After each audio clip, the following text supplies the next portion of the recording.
ನಮಸ್ಕಾರ ಸ್ನೇಹಿತರೆ, Kannada jobs corner YouTube ಚಾನೆಲ್ಗೆ ಎಲ್ಲರಿಗೂ ಸ್ವಾಗತ. ಬ್ಯಾಂಕ್ ಆಫ್ ಬರೋಡಾದಲ್ಲಿ 518 ಪ್ರೊಫೆಷನಲ್ಸ್ ಹುದ್ದೆಗೆ ಸಂಬಂಧಪಟ್ಟಂತೆ ಆನ್ಲೈನ್ ಮುಖಾಂತರ ಅರ್ಜಿಯನ್ನು ಆಹ್ವಾನಿಸಲಾಗಿದೆ. ಇನ್ನು ಯಾವ್ಯಾವ ಹುದ್ದೆಗಳಿವೆ, ಎಷ್ಟು ಹುದ್ದೆಗಳು ಖಾಲಿ ಇರುವಂತದ್ದು, ಏಜ್ ಲಿಮಿಟ್, ಎಜುಕೇಶನಲ್ ಕ್ವಾಲಿಫಿಕೇಶನ್ ಹಾಗೂ ಸೆಲೆಕ್ಷನ್ ಪ್ರೊಸೀಜರ್ ಬಗ್ಗೆ ಈ ಒಂದು ವಿಡಿಯೋದಲ್ಲಿ ಮುಂದೆ ನೋಡ್ತಾ ಹೋಗೋಣ. ನಮ್ಮ ಚಾನೆಲ್ ಅನ್ನ ಯಾರಾದ್ರೂ ಹೊಸದಾಗಿ ನೋಡ್ತಾ ಇದ್ರೆ ಸಬ್ಸ್ಕ್ರೈಬ್ ಮಾಡಿ ಹಾಗೂ ಪಕ್ಕದಲ್ಲೇ ಇರುವಂತಹ ಬೆಲ್ ಬಟನ್ ಅನ್ನು ಕ್ಲಿಕ್ ಮಾಡಿ. ಇನ್ನು ಈ ಹುದ್ದೆಗಳಿಗೆ ಆನ್ಲೈನ್ ಮುಖಾಂತರ ಅರ್ಜಿ ಸಲ್ಲಿಸಲು ಪ್ರಾರಂಭ ದಿನಾಂಕ ಫೆಬ್ರವರಿ 19, 2025 ಆನ್ಲೈನ್ ಮೂಲಕ ಅರ್ಜಿ ಸಲ್ಲಿಕೆ ಪ್ರಾರಂಭವಾಗಿರುವಂತದ್ದು. ಆನ್ಲೈನ್ ಮೂಲಕ ಅರ್ಜಿ ಸಲ್ಲಿಸಲು ಕೊನೆಯ ದಿನಾಂಕವನ್ನು ನೋಡೋದಾದ್ರೆ ಮಾರ್ಚ್ 11, 2025 ಅಭ್ಯರ್ಥಿಗಳಿಗೆ ಆನ್ಲೈನ್ ಮೂಲಕ ಅರ್ಜಿ ಸಲ್ಲಿಸಲು ಅವಕಾಶ ಇರುವಂತದ್ದು. ಇನ್ನು ಈ ಹುದ್ದೆಗಳಿಗೆ ಸಂಬಂಧಪಟ್ಟಂತೆ ಏಜ್ ಲಿಮಿಟ್, ಎಜುಕೇಶನಲ್ ಕ್ವಾಲಿಫಿಕೇಶನ್ ಮತ್ತು ಎಕ್ಸ್ಪೀರಿಯನ್ಸ್ ಅನ್ನ ಮುಂದೆ ನೋಡ್ತಾ ಹೋಗೋಣ. ಮೊದಲನೇದಾಗಿ ಇನ್ಫಾರ್ಮೇಶನ್ ಟೆಕ್ನಾಲಜಿ ಈ ಒಂದು ಡಿಪಾರ್ಟ್ಮೆಂಟ್ ನಲ್ಲಿ ಒಟ್ಟು 32 ಪೊಸಿಷನ್ಗಳು ಖಾಲಿ ಇರುವಂತದ್ದು. ಇಲ್ಲಿ ಟೋಟಲ್ 350 ವೇಕೆನ್ಸಿಗಳು ಖಾಲಿ ಇದೆ. ಇನ್ನು ಯಾವ್ಯಾವ ಹುದ್ದೆಗಳು ಖಾಲಿ ಇದೆ ಅಂತ ನೋಡೋದಾದ್ರೆ ಮೊದಲನೇದಾಗಿ senior manager developer full stack Java ಈ ಒಂದು ಹುದ್ದೆಗೆ ನೋಡೋದಾದ್ರೆ ಇವು ಸ್ಕೇಲ್ 3 ಹುದ್ದೆ ಆಗಿರುತ್ತದೆ. ಒಟ್ಟು 10 ಹುದ್ದೆಗಳು ಖಾಲಿ ಇರುವಂತದ್ದು. ಇನ್ನು ಏಜ್ ಲಿಮಿಟ್ ಅನ್ನು ನೋಡೋದಾದ್ರೆ ಕನಿಷ್ಠ 27 ವಯಸ್ಸು ಆಗಿರಬೇಕಾಗಿರುತ್ತದೆ. ಗರಿಷ್ಠ 37 ವಯಸ್ಸಿನವರೆಗಿನ ಎಲ್ಲಾ ಅಭ್ಯರ್ಥಿಗಳು ಅರ್ಜಿಯನ್ನು ಸಲ್ಲಿಸಬಹುದಾಗಿರುತ್ತದೆ. ಇನ್ನು ಎಜುಕೇಶನಲ್ ಕ್ವಾಲಿಫಿಕೇಶನ್ ಅನ್ನು ನೋಡ್ತಾ ಹೋಗೋದಾದ್ರೆ ಬಿಇ ಅಥವಾ ಬಿಟೆಕ್ ಅಥವಾ ಎಂಟೆಕ್, ಎಂಇ ಅಥವಾ MCA in computer science or information technology ಈ ಒಂದು ಕೋರ್ಸ್ ಅನ್ನ ಮಾಡಿರೋರು ಈ ಒಂದು ಹುದ್ದೆಗೆ ಅರ್ಜಿಯನ್ನ ಸಲ್ಲಿಸಬಹುದಾಗಿರುತ್ತದೆ. ಇನ್ನು ಪೋಸ್ಟ್ ಕ್ವಾಲಿಫಿಕೇಶನ್ ಎಕ್ಸ್ಪೀರಿಯನ್ಸ್ ಅನ್ನ ನೋಡೋದಾದ್ರೆ ಕನಿಷ್ಠ 6 ವರ್ಷಗಳ ಒಂದು ಸಾಫ್ಟ್ವೇರ್ ಡೆವಲಪ್ಮೆಂಟ್ ನಲ್ಲಿ ಎಕ್ಸ್ಪೀರಿಯನ್ಸ್ ಅನ್ನ ಹೊಂದಿರಬೇಕು. ಜೊತೆಗೆ ಕನಿಷ್ಠ 3 ವರ್ಷಗಳ ಒಂದು ಜಾವಾ ಫೀಲ್ಡ್ ನಲ್ಲಿ ಎಕ್ಸ್ಪೀರಿಯನ್ಸ್ ಅನ್ನ ಹೊಂದಿರಬೇಕಾಗಿರುತ್ತದೆ. ಇನ್ನು ಎರಡನೇದಾಗಿ manager developer full stack Java ಈ ಒಂದು ಹುದ್ದೆಗೆ ನೋಡೋದಾದ್ರೆ ಇವು ಸ್ಕೇಲ್ 2 ಹುದ್ದೆಗಳಾಗಿರುತ್ತವೆ. ಒಟ್ಟು 27 ಹುದ್ದೆಗಳು ಖಾಲಿ ಇರುವಂತದ್ದು. ಈ ಹುದ್ದೆಗಳಿಗೆ ಅರ್ಜಿ ಸಲ್ಲಿಸುವಂತಹ ಅಭ್ಯರ್ಥಿಗಳಿಗೆ ಕನಿಷ್ಠ 24 ವಯಸ್ಸು ಆಗಿರಬೇಕಾಗಿರುವಂತದ್ದು. ಗರಿಷ್ಠ 34ರ ಒಳಗಿನ ಎಲ್ಲಾ ಅಭ್ಯರ್ಥಿಗಳು ಅರ್ಜಿಯನ್ನು ಸಲ್ಲಿಸಬಹುದಾಗಿರುತ್ತದೆ. ಇನ್ನು ಎಜುಕೇಶನಲ್ ಕ್ವಾಲಿಫಿಕೇಶನ್ ಅನ್ನು ನೋಡೋದಾದ್ರೆ ಮೇಲಿನ ಹುದ್ದೆಗೆ ಹೊಂದಿರಬೇಕಾದಂತಹ ಎಜುಕೇಶನಲ್ ಕ್ವಾಲಿಫಿಕೇಶನ್ ಸೇಮ್ ಹಾಗೆ ಈ ಒಂದು ಹುದ್ದೆಗೂ ಸಹ ಇರುವಂತದ್ದು. ಒಂದು ಬಾರಿ ನೋಟಿಫಿಕೇಶನ್ ಅನ್ನ ಚೆಕ್ ಮಾಡಿ. ಇನ್ನು ಎಕ್ಸ್ಪೀರಿಯನ್ಸ್ ಅನ್ನ ನೋಡೋದಾದ್ರೆ ಕನಿಷ್ಠ 3 ವರ್ಷಗಳ ಒಂದು ಸಾಫ್ಟ್ವೇರ್ ಡೆವಲಪ್ಮೆಂಟ್ ಅಲ್ಲಿ ಎಕ್ಸ್ಪೀರಿಯನ್ಸ್ ಅನ್ನ ಹೊಂದಿರಬೇಕು. ಜೊತೆಗೆ ಕನಿಷ್ಠ 1 ವರ್ಷಗಳ ಒಂದು ಜಾವಾ ಫೀಲ್ಡ್ ನಲ್ಲಿ ಎಕ್ಸ್ಪೀರಿಯನ್ಸ್ ಅನ್ನ ಹೊಂದಿರಬೇಕಾಗಿರುತ್ತದೆ. ಇನ್ನು ಮೂರನೇದಾಗಿ officer developer full stack Java ಈ ಒಂದು ಹುದ್ದೆಯು ಸ್ಕೇಲ್ 1 ಹುದ್ದೆ ಆಗಿರುತ್ತದೆ. ಒಟ್ಟು 10 ಹುದ್ದೆಗಳು ಖಾಲಿ ಇರುವಂತದ್ದು. ಈ ಒಂದು ಹುದ್ದೆಗೆ ಅರ್ಜಿ ಸಲ್ಲಿಸುವಂತಹ ಅಭ್ಯರ್ಥಿಗಳಿಗೆ ಕನಿಷ್ಠ 22 ವಯಸ್ಸು ಆಗಿರಬೇಕಾಗಿರುತ್ತದೆ. ಗರಿಷ್ಠ 32 ವಯಸ್ಸಿನ ಎಲ್ಲಾ ಅಭ್ಯರ್ಥಿಗಳು ಅರ್ಜಿಯನ್ನ ಸಲ್ಲಿಸಬಹುದಾಗಿರುತ್ತದೆ. ಇನ್ನು ಈ ಹುದ್ದೆಗಳಿಗೆ ಎಜುಕೇಶನಲ್ ಕ್ವಾಲಿಫಿಕೇಶನ್ ಅನ್ನು ನೋಡೋದಾದ್ರೆ ಮೇಲಿನ ಹುದ್ದೆಗೆ ಹೊಂದಿರಬೇಕಾದಂತ ಎಜುಕೇಶನಲ್ ಕ್ವಾಲಿಫಿಕೇಶನ್ ಸೇಮ್ ಹಾಗೆಯೇ ಈ ಒಂದು ಹುದ್ದೆಗೂ ಸಹ ಮುಂದುವರಿಯುವಂತದ್ದು. ಇನ್ನು ಎಕ್ಸ್ಪೀರಿಯನ್ಸ್ ಅನ್ನು ನೋಡೋದಾದ್ರೆ ಕನಿಷ್ಠ 1 ವರ್ಷಗಳ ಒಂದು ಐಟಿ ಫೀಲ್ಡ್ ನಲ್ಲಿ ಎಕ್ಸ್ಪೀರಿಯನ್ಸ್ ಅನ್ನ ಹೊಂದಿರಬೇಕಾಗಿರುತ್ತದೆ. ಜೊತೆಗೆ ಸಾಫ್ಟ್ವೇರ್ ಡೆವಲಪ್ಮೆಂಟ್ ಇನ್ನು ಜಾವಾದಲ್ಲೂ ಸಹ ಎಕ್ಸ್ಪೀರಿಯನ್ಸ್ ಅನ್ನ ಹೊಂದಿರಬೇಕಾಗಿರುವಂತದ್ದು. ಹೀಗೆ ಇನ್ನು ಹಲವು ಹುದ್ದೆಗಳು ಈ ಒಂದು ಡಿಪಾರ್ಟ್ಮೆಂಟ್ ನಲ್ಲಿ ಖಾಲಿ ಇರುವಂತದ್ದು. ಈ ಒಂದು ಹುದ್ದೆಗಳಿಗೆ ತಕ್ಕಂತೆ ಎಜುಕೇಶನಲ್ ಕ್ವಾಲಿಫಿಕೇಶನ್ ಮತ್ತು ಎಕ್ಸ್ಪೀರಿಯನ್ಸ್ ಅನ್ನ ಡೀಟೇಲ್ ಆಗಿ ನೋಟಿಫಿಕೇಶನ್ ನಲ್ಲಿ ನೀಡಿರುವಂತದ್ದು. ಡಿಸ್ಕ್ರಿಪ್ಷನ್ ಬಾಕ್ಸ್ ನಲ್ಲಿ ವೆಬ್ಸೈಟ್ ಅಡ್ರೆಸ್ ಅನ್ನು ಹಾಕಿರುತ್ತೇನೆ, ಅಲ್ಲಿ ಹೋಗಿ ನೋಟಿಫಿಕೇಶನ್ ಅನ್ನ ಡೌನ್ಲೋಡ್ ಮಾಡಿಕೊಳ್ಳಿ. ಇನ್ನು ನೆಕ್ಸ್ಟ್ ನೋಡೋದಾದ್ರೆ ಟ್ರೇಡ್ ಅಂಡ್ ಫಾರೆಕ್ಸ್ ಡಿಪಾರ್ಟ್ಮೆಂಟ್ ನಲ್ಲಿ 5 ಪೊಸಿಷನ್ಗಳು ಖಾಲಿ ಇದೆ. ಟೋಟಲ್ 97 ಹುದ್ದೆಗಳು ಖಾಲಿ ಇರುವಂತದ್ದು.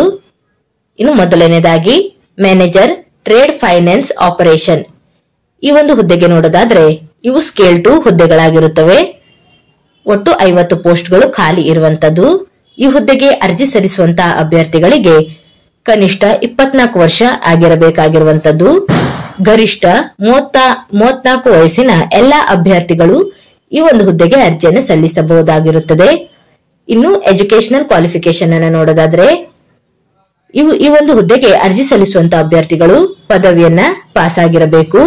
ಜೊತೆಗೆ IIBF ನಿಂದ ಫಾರೆಕ್ಸ್ ಸರ್ಟಿಫಿಕೇಟ್ ಅನ್ನು ಸಹ ಹೊಂದಿರಬೇಕಾಗಿರುತ್ತದೆ.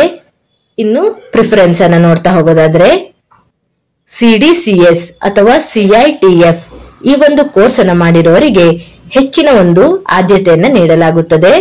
ಇನ್ನು ಎಕ್ಸ್ಪೀರಿಯನ್ಸ್ ಅನ್ನು ನೋಡ್ತಾ ಹೋಗೋದಾದ್ರೆ ಟ್ರೇಡ್ ಫೈನಾನ್ಸ್ ಆಪರೇಷನ್ ನಲ್ಲಿ ಕನಿಷ್ಠ 3 ವರ್ಷಗಳ ಒಂದು ಎಕ್ಸ್ಪೀರಿಯನ್ಸ್ ಅನ್ನ ಹೊಂದಿರಬೇಕಾಗಿರುತ್ತದೆ. ಹೀಗೆ ಇನ್ನೂ ಹಲವು ಹುದ್ದೆಗಳು ಖಾಲಿ ಇರುವಂತದ್ದು. ಈ ಒಂದು ಹುದ್ದೆಗೆ ಸಂಬಂಧಪಟ್ಟಂತೆ ಎಜುಕೇಶನಲ್ ಕ್ವಾಲಿಫಿಕೇಶನ್ ಮತ್ತು ಎಕ್ಸ್ಪೀರಿಯನ್ಸ್ ಅನ್ನ ನೋಟಿಫಿಕೇಶನ್ ನಲ್ಲಿ ಡೀಟೇಲ್ ಆಗಿ ನೀಡಿದ್ದಾರೆ.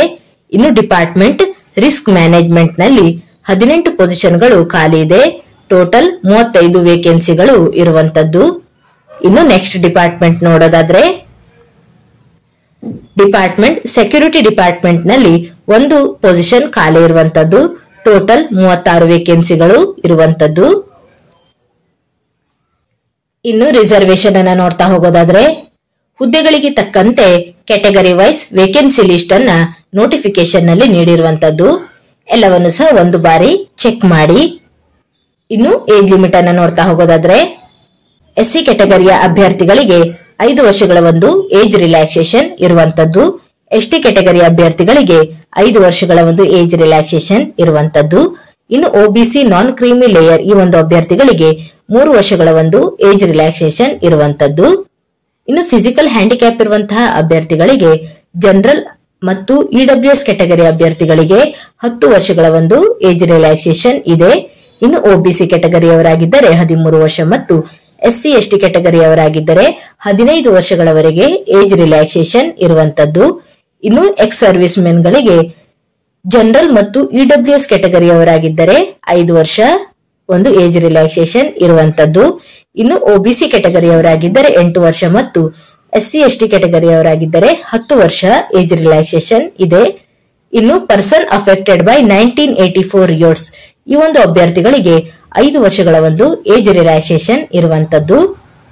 ಇನ್ನು ಹಾಗೆ ಮುಂದೆ ಅಪ್ಲಿಕೇಶನ್ ಫೀಸ್ ಅನ್ನು ನೋಡ್ತಾ ಹೋಗೋದಾದ್ರೆ ಜನರಲ್ EWS ಮತ್ತು OBC ಕ್ಯಾಟಗರಿಯ ಅಭ್ಯರ್ಥಿಗಳಿಗೆ 600 ರೂಪಾಯಿ ಅಪ್ಲಿಕೇಶನ್ ಫೀಸ್ ಇರುವಂತದ್ದು. ಜೊತೆಗೆ GST ಸಹ ಇರುತ್ತದೆ. ಇನ್ನು SC ST ಫಿಸಿಕಲ್ ಹ್ಯಾಂಡಿಕ್ಯಾಪ್ ಮತ್ತು ಮಹಿಳಾ ಅಭ್ಯರ್ಥಿಗಳಿಗೆ 100 ರೂಪಾಯಿ ಅಪ್ಲಿಕೇಶನ್ ಫೀಸ್ ಇರುವಂತದ್ದು. ಜೊತೆಗೆ GST ಸಹ ಇರುತ್ತದೆ. ಇನ್ನು ಈ ಒಂದು ಹುದ್ದೆಗಳಿಗೆ ಸಂಬಂಧಪಟ್ಟಂತೆ ಸ್ಯಾಲರಿಯನ್ನ ನೋಡ್ತಾ ಹೋಗೋದಾದ್ರೆ ಸ್ಕೇಲ್ 1 ಹುದ್ದೆಗಳಿಗೆ 85,920 ಸ್ಯಾಲರಿ ಇರುವಂತದ್ದು. ಇನ್ನು ಸ್ಕೇಲ್ 2 ಹುದ್ದೆಗಳಿಗೆ 93,960 ಸ್ಯಾಲರಿ ಇರುವಂತದ್ದು ಮತ್ತು ಸ್ಕೇಲ್ 3 ಹುದ್ದೆಗಳಿಗೆ 1,05,280 ಸ್ಯಾಲರಿ ಇರುವಂತದ್ದು. ಇನ್ನು ಸ್ಕೇಲ್ 4 ಹುದ್ದೆಗಳಿಗೆ 1,20,940 ಸ್ಯಾಲರಿ ಇರುತ್ತದೆ. ಇನ್ನು ಪ್ರೊಬೇಷನರಿ ಪೀರಿಯಡ್ ನ ಬಗ್ಗೆ ನೋಡೋದಾದ್ರೆ ಈ ಒಂದು ಹುದ್ದೆಗಳಿಗೆ ಆಯ್ಕೆಯಾದಂತಹ ಅಭ್ಯರ್ಥಿಗಳಿಗೆ 1 ವರ್ಷಗಳ ಒಂದು ಪ್ರೊಬೇಷನರಿ ಪೀರಿಯಡ್ ಇರುವಂತದ್ದು. ಇನ್ನು ಸೆಲೆಕ್ಷನ್ ಪ್ರೊಸೀಜರ್ ಬಗ್ಗೆ ನೋಡೋದಾದ್ರೆ ಅಭ್ಯರ್ಥಿಗಳಿಗೆ ಮೊದಲನೇದಾಗಿ ಆನ್ಲೈನ್ ಟೆಸ್ಟ್ ಇರುತ್ತದೆ. ಇನ್ನು ಯಾವ್ಯಾವ ವಿಷಯದ ಮೇಲೆ ಎಷ್ಟೆಷ್ಟು ಕ್ವಶನ್ಸ್ ಗಳನ್ನ ಕೇಳಲಾಗುತ್ತದೆ ಅಂತ ನೋಡೋದಾದ್ರೆ ಒಟ್ಟು 225 ಅಂಕಗಳಿಗೆ ಆನ್ಲೈನ್ ಎಕ್ಸಾಮಿನೇಷನ್ ನಡೆಯುವಂತದ್ದು. ಒಟ್ಟು 150 ಕ್ವಶನ್ಸ್ ಗಳು ಇರುತ್ತವೆ. ಈ ಒಂದು ಪ್ರಶ್ನೆಗಳಿಗೆ ಉತ್ತರಿಸಲು ಅಭ್ಯರ್ಥಿಗಳಿಗೆ 150 ನಿಮಿಷಗಳನ್ನ ನೀಡಲಾಗುವಂತದ್ದು. ಇನ್ನು ಮೊದಲನೇದಾಗಿ ರೀಸನಿಂಗ್ ಈ ಒಂದು ಸಬ್ಜೆಕ್ಟ್ ಮೇಲೆ ಒಟ್ಟು 25 ಕ್ವಶನ್ಸ್ ಗಳನ್ನ ಕೇಳಲಾಗುತ್ತದೆ. ಒಟ್ಟು 25 ಅಂಕಗಳು ಇರುವಂತದ್ದು. ಇನ್ನು ಇಂಗ್ಲಿಷ್ ಲ್ಯಾಂಗ್ವೇಜ್ ಈ ಒಂದು ಸಬ್ಜೆಕ್ಟ್ ಮೇಲೆ ಒಟ್ಟು 25 ಕ್ವಶನ್ಸ್ ಗಳು ಇರುತ್ತವೆ ಮತ್ತು 25 ಅಂಕಗಳು ಇರುವಂತದ್ದು. ಇನ್ನು ಕ್ವಾಂಟಿಟೇಟಿವ್ ಆಪ್ಟಿಟ್ಯೂಡ್ ಈ ಒಂದು ವಿಷಯದ ಮೇಲೆ 25 ಕ್ವಶನ್ಸ್ ಗಳನ್ನ ಕೇಳಲಾಗುತ್ತದೆ ಮತ್ತು 25 ಅಂಕಗಳು ಇರುತ್ತವೆ. ಒಟ್ಟು 75 ನಿಮಿಷಗಳ ಕಾಲಾವಕಾಶ ಇರುವಂತದ್ದು. ಇನ್ನು ಪ್ರೊಫೆಷನಲ್ ನಾಲೆಜ್ ಈ ಒಂದು ವಿಷಯದ ಮೇಲೆ ಒಟ್ಟು 75 ಕ್ವಶನ್ಸ್ ಗಳು ಇರುತ್ತವೆ ಮತ್ತು 150 ಅಂಕಗಳು ಇರುವಂತದ್ದು. ಒಟ್ಟು 75 ನಿಮಿಷಗಳ ಕಾಲಾವಕಾಶ ಇರುತ್ತದೆ. ಇನ್ನು ಇಂಗ್ಲಿಷ್ ಲ್ಯಾಂಗ್ವೇಜ್ ಈ ಒಂದು ಸಬ್ಜೆಕ್ಟ್ ಅನ್ನು ಬಿಟ್ಟು ಉಳಿದಂತಹ ಎಲ್ಲಾ ಸಬ್ಜೆಕ್ಟ್ಗಳು ಇಂಗ್ಲಿಷ್ ಮತ್ತು ಹಿಂದಿ ಮೀಡಿಯಂನಲ್ಲಿ ಎಕ್ಸಾಮಿನೇಷನ್ ನಡೆಯುವಂತದ್ದು. ಇನ್ನು ಮಿನಿಮಮ್ ಕ್ವಾಲಿಫೈಯಿಂಗ್ ಮಾರ್ಕ್ಸ್ ಬಗ್ಗೆ ನೋಡೋದಾದ್ರೆ ಜನರಲ್ ಮತ್ತು ಇಡಬ್ಲ್ಯೂಎಸ್ ಕೆಟಗರಿ ಅಭ್ಯರ್ಥಿಗಳೇ ಆಗಿದ್ದರೆ ಮಿನಿಮಮ್ ಕ್ವಾಲಿಫೈಯಿಂಗ್ ಮಾರ್ಕ್ 40% ಇರುವಂತದ್ದು. ಇನ್ನುಳಿದಂತಹ ರಿಸರ್ವ್ ಕೆಟಗರಿಯ ಅಭ್ಯರ್ಥಿಗಳಿಗೆ 35% ಮಿನಿಮಮ್ ಕ್ವಾಲಿಫೈಯಿಂಗ್ ಮಾರ್ಕ್ಸ್ ಇರುವಂತದ್ದು ಹಾಗೂ ನೆಗೆಟಿವ್ ಮಾರ್ಕಿಂಗ್ ಸಹ ಇರುವಂತದ್ದು.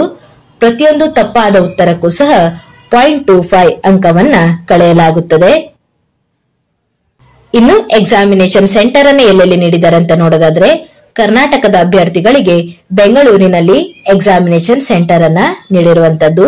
ಇನ್ನು ಆಯಾ ರಾಜ್ಯಗಳಿಗೆ ಸಂಬಂಧಪಟ್ಟಂತೆ ಎಕ್ಸಾಮಿನೇಷನ್ ಸೆಂಟರ್ ಅನ್ನ ನೀಡಿದ್ದಾರೆ.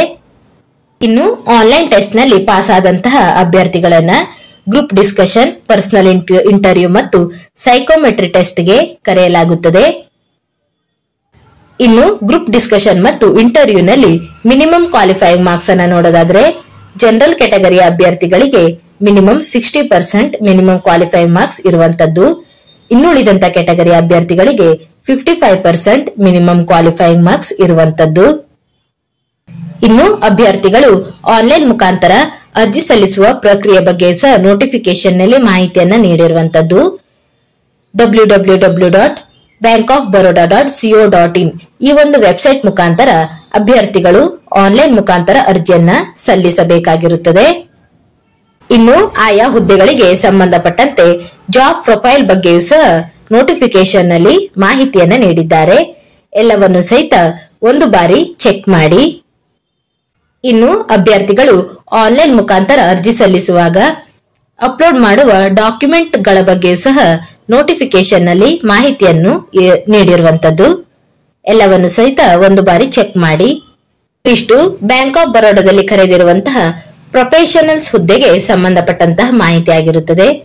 ಈ ಒಂದು ವಿಡಿಯೋ ನಿಮಗೆ ಇಷ್ಟವಾಗಿದ್ದಲ್ಲಿ ಒಂದು ಲೈಕ್ ಮಾಡಿ, ಶೇರ್ ಮಾಡಿ ಹಾಗೂ ಸಬ್ಸ್ಕ್ರೈಬ್ ಮಾಡಿ. ಜೊತೆಗೆ ಪಕ್ಕದಲ್ಲೇ ಇರುವಂತಹ ಬೆಲ್ ಬಟನ್ ಅನ್ನು ಕ್ಲಿಕ್ ಮಾಡಿ. ಏನಾದರೂ ಡೌಟ್ಸ್ ಇದ್ದರೆ ಕಮೆಂಟ್ ಬಾಕ್ಸಿನಲ್ಲಿ ಕಮೆಂಟ್ ಮಾಡಿ. ಇನ್ನೂ ಹೆಚ್ಚಿನ ಮಾಹಿತಿಗಾಗಿ ನಮ್ಮ ಚಾನೆಲ್ ಅನ್ನು ಸಬ್ಸ್ಕ್ರೈಬ್ ಮಾಡಿ.